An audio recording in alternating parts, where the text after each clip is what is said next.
Swearing, the old Australian pastime. However, when it involves children, we often treat it differently. There's a classic washing the mouth out with soap and even swear jars.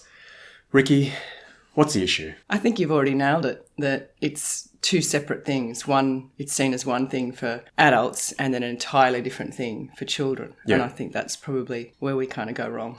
So should kids be allowed to swear? Yes, I think they should. They will anyway, whether they're allowed to or not. So I think within the family, I think it's a really safe place for kids to be able to explore that sort of thing. And I think it's really important for them to be able to be authentic. I think it's wonderful if they can have the authenticity of being able to safely explore those words and not have to shut that down and do it only outside with their friends or outside with someone else and be two different people. I like the idea of them being authentic and being able to say all those things in the safety of their own home. Yeah. You make a really good point, because how well do you know your kids? And if you're imposing these rules, forcing a particular behaviour to come out, then your children know what they are supposed to do and they'll be that person in front of you. And the riskier behaviours they'll do away from you in front of other people. Yeah. So you do make a really good point there. I never thought of it like that they're not being authentic by not swearing in front of their parents. And you think about any athlete that messes up, what's the first thing that comes out of their mouth? You see it in every football game, right? Yeah. They just say something that rhymes with truck straight away. And it's completely authentic. No one's got an issue with it because it's this explosion. Yeah. It just has to come out. And I imagine there are many kids who would love to do that at home. If it's something, they've got to repress it. Yeah, yeah. And maybe that's got some dangers in itself, repressing that. Absolutely. And you can actually measure for those people that do vocalise their anger or their anguish or their frustrations and they swear, their cortisol levels drop. So it's actually a really healthy thing to do. To release. To release. It doesn't necessarily have to be, an offensive word, but to vocalise and release and share our pain, frustration, anger, whatever it happens to be, it actually has a health benefit. Yeah, that's a really cool way of looking at it. Yeah. Look, let's put it on the table. Our kids swear. Oh, yeah, they swear. And it was really confronting for me at first. I was like, oh, how could such a word come out of such a beautiful mouth, such a cute little face? And we just went with it. I don't want to use the word allow. It's not like we allowed it because we don't like to ban things. We don't like to restrict someone's freedom of movement or feelings. Yeah. So I guess we just supported it. Yeah. And it has become a thing. Although we supported it and welcomed it, they always knew that they wouldn't be able to use those words in front of grandparents or at the shop or, and we'd often say to them, well, test it out. If you go up to the local village and yell something out, you see how people respond. And no one wants to be, shunned or, have people. Yeah. So they knew pretty quickly by just testing things out a little bit how, oh my gosh, people really do not welcome that sort of language in a public space or in a space where other children are. So they learned pretty quickly an appropriate setting and an inappropriate setting to be able to vocalise. Yeah, definitely. Words, And I think our kids are really authentic with us and other people as well. So they can let that side out in front of us. And I imagine there's plenty of kids that are doing the exact same thing, but just not in front of their parents. Yeah. So I think I'd rather see that. I'd rather see that side of them and I'm okay with it. And I'm no angel myself. I've played plenty of sports. I've done plenty of things where the first thing when I grew up is, get that swear word release. Yeah. And it's one of the first words when you're learning another language or when, kids are learning another language. If one of the first things they want to know, what are the swear words? Yeah. It's an important part of our language, I think. And it's also an opportunity to explore why we have these words and where they come from. And something I've often discussed with our boys is that to question why is it that most of the swear words are about women, about females, or about women's genitalia, or, a lot of them are about genitals anyway, but, why is it? And to think about that, why, most of the words that we use, swear words. I think that's where we need to go next. Riki, what's the first thing a child does when they get a calculator? Right? They learn to write boobs on it. And that shows that, it's the woman part that's rude. Yeah. And if you could write all the other words on a calculator, you would have, right? Yeah. Yeah. And what numbers do kids write on the calculator? Why? Because it's rude. Yeah. It's fun. Yeah. And they don't do it in front of their parents because they don't have that sort of relationship. Well, you know what? I say let go. And so they don't have to pretend. I guess that's pretend to be someone else around you and then be their authentic selves with their peers and then have to modify and edit themselves and, repress themselves to be with you I think it's a loss. It's funny, people have commented on our kids and how well behaved they are. And I'm like, have you met our children? But out in public, they're like model. Yeah. Most of the time, not all the time. But, Mostly. Yeah.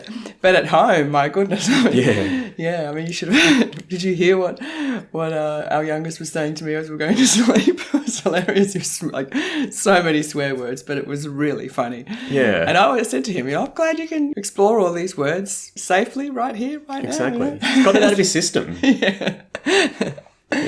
Yeah. So what makes a swear word a swear word?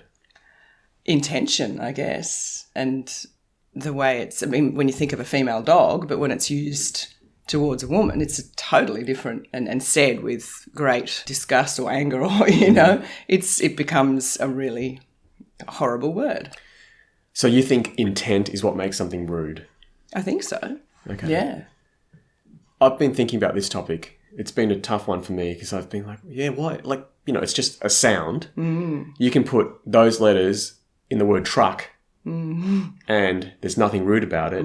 Just because of the tr sound, it makes it fine. But you put an f sound in front of that and all of a sudden all hell breaks loose and you're in trouble. It's symbolic. But what's it symbolic of? The intention. But just because you use that word doesn't mean you've got the intention to do that. No. So I think what it is, this whole swearing thing has led me down the rabbit hole. I've gone off the deep end here, guys. This is like a conspiracy theory video now. I'm just kidding. But to me, swearing, it's like quarantining words in the same way we quarantine the body. So there are things that adults will do behind closed doors. Something simple like going to the toilet, right? Having a shower, copulating. These things we do without witnesses. They're animal things that no animal can avoid, right? You just have to do it. And we come up for euphemisms for all of these things because we don't want to acknowledge it. A lot of the time we don't even talk about it. It's like, women don't poo. Women don't fart. No one acknowledges that these things happen, right? It's a big deal. And I feel like swearing is the same thing. And most swear words seem to relate to the animal things we do. We even come up with euphemistic words for that. So, for example, defecating. You think of all the different ways you can say that. You say it differently to a baby than you do to a grown-up, don't you? So that's what it feels like to me. We're trying to protect kids from the animal reality of life. And I think that can be a little bit counterproductive at times because we have to admit that these things happen. And we just do it in such a watered down way where we try to, to soften the blow for kids to admit that, we're not these angels or anything like that. We're just animals. And it's like we're pretending almost that we're not animals anymore. Yeah, that's a really good point. I like it. I think of the way civilization was built. The whole point of civilization is to convince humans that we're not animals, right? To get us to live differently than the rest of the animal kingdom. Yeah. We've built these walls and, animals don't have walls. They might have a little shelter, but they're out there in nature. It's part of nature. Whereas us, we've quarantined this little space. We'll call it the city-state. We created this space where we do things differently to nature. We've become separate to nature. And language is different to the rest of the animal kingdom, our language. And therefore, the way we treat language has been different as well. So it's just more quarantining from being animals. I agree. That's a really great way of putting it. So us having an issue with kids swearing, it's almost like carnal knowledge. We don't want them to know about sex too early, or we don't want them to know that these rude things happen. So we put the kiddie gloves on and treat it differently to maintain their innocence, I suppose. Yeah, no, I agree. And I wonder then why so many, well, maybe not, I don't wonder why, but why so many of the words are related to women. Because women are seen as lesser in many civilizations. That's why. Yeah, and women are rude. Women are naughtier. Your nipples are offensive, mine are not. So I think that it's the way we treat women as well. So that's the underground. Yeah. It's women are flawed in some way. I think that's the message that comes out of it. We don't agree with that, by the way. No. But that's the message that's come through many civilizations throughout time. Yeah, and it's just sort of encapsulated in those swear words, and it's held on tight in the underground in terms of, it's very well put. Well, you think about normal functions that women have. Like, for example, a period. A period can be seen as rude. Toilet paper is readily available and no one thinks of that as rude at all. But tampons and sanitary pads, it's like, oh, that's disgusting. That's this sexual thing. What? Yeah. This is totally natural thing is seen as rude. Why is that? Because women are rude in this social construct. Yeah, I know. Yeah. That's the offensive thing, not the swear words. Yeah. And don't you find it funny that no free speech advocate ever comes out and says, kids need the right to swear? Have you ever noticed that? Free speech advocates are all about saying what they want to say. It's more privileged speech. But no one defends kids. Because no one cares. That's the truth. That's a big claim. Well, where are they? Where are these people fighting for kids' right to swear? Name one free speech advocate who gets out there saying that we need to change this. I'm waiting. No, of course not. Yeah, exactly. So, Riki, to me, the question isn't should kids be allowed to swear? It's what should kids be allowed to know about the body? When should they be allowed to know that these happen? And with whom should they express this with? That's the question. Well, I don't think the body is rude. I encourage everybody to know everything they can about the body. I'm so lazy, I don't know anything. You tell me all this stuff about gut microbiomes and all this interesting stuff that I really should know about. And I'm just like, I'm just going to watch guitar videos. But you study all that stuff, right? None of that's considered rude. No. I'm like, oh, Eric, Riki, you shouldn't talk about gut biomes. There's nothing rude about that. But all of a sudden, all this other stuff is rude. So that's the question to me. Should kids know about this stuff? These words that society has quarantined.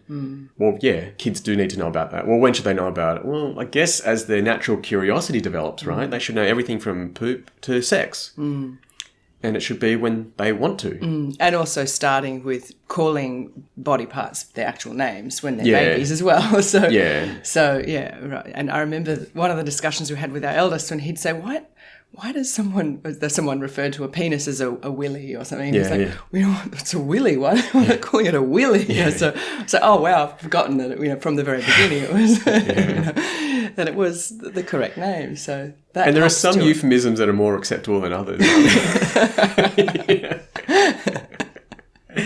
which is really funny in itself. It is. It is, and it's a great opportunity for comedy as well. I mean, fart jokes and bum jokes go, they're hilarious. So I think they're a great way of releasing tension. And farts are a great way to release tension.